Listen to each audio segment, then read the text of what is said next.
আসসালামু আলাইকুম। উচ্চমাত্রার প্রোটিন সমৃদ্ধ খাবার হচ্ছে চুলা। রমজান মাসে ইফতারের সময় সকলের বাসায়ই কাঁচা চুলা চাটনি বানিয়ে থাকে। চুলায় রয়েছে জ্বর ভালো করার ক্ষমতা, আর কাঁচা চুলার ক্ষমতা রান্নার চুলার চেয়েও বেশি।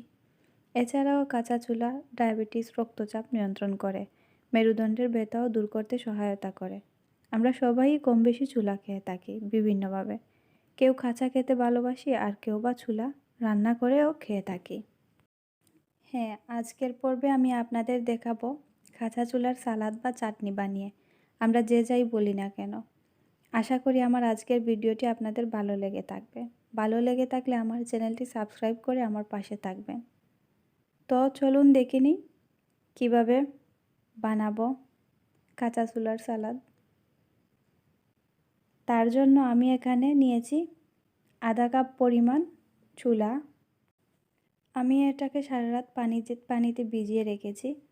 আপনাদের সম্ভব না হলে কমপক্ষে 8 থেকে 10 ঘন্টা ভিজিয়ে রাখার চেষ্টা করবেন। দেখুন এটা পানিতে ভিজিয়ে রাখার ফলে কীরকম ফুলে বড় হয়েছে। আর আধা কাপ ভিজিয়েছিলাম, এখন পানিতে ভিজানোর ফলে 1 কাপ পরিমাণ হয়ে গেছে। এবার আমি এগুলোর খোসা ছাড়িয়ে নিব সবগুলোর। তবে চাইলে খোসা সহ খেতে পারেন আপনারা, তবে আমার খোসা সহ ভালো লাগে না, তাই খোসা ছাড়িয়ে নিব। আপনাদের দেখিয়ে দিচ্ছি কিভাবে ছাড়াতে হবে। তবে যারা পারেন তাদের তো বলার কিছুই থাকে না। এভাবে আমি সবগুলোর খোসা ছাড়িয়ে নিব। দেখতেই পাচ্ছেন, রমজান মাস ছাড়াও এটা সকালে খালি পেটেও খাওয়া যায়, আর খালি পেটে খাওয়ার উপকারিতা কিন্তু দারুণ।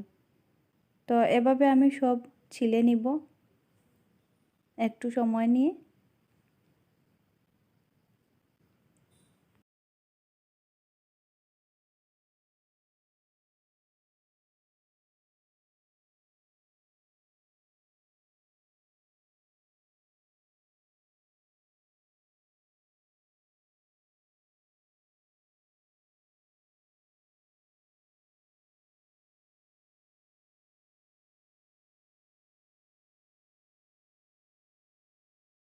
আমার সব শেষ খোসা ছাড়ানো।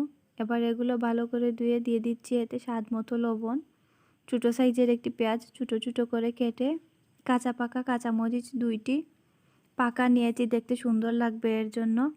এরপর দিচ্ছি ধনেপাতা, পুদিনা পাতা কুচি, চাইলে এখানে আদা অ্যাড করতে পারেন। মাখিয়ে নিব ভালো করে। বাস তৈরি হয়ে গেল কাঁচা চুলার সালাদ। বাসায় ট্রাই করবেন, খেতে কীরকম হয়েছে কমেন্টসে আমাকে অবশ্যই জানাবেন। আপনাদের সুন্দর সুন্দর কমেন্টস পড়তে আমার ভালোই লাগে।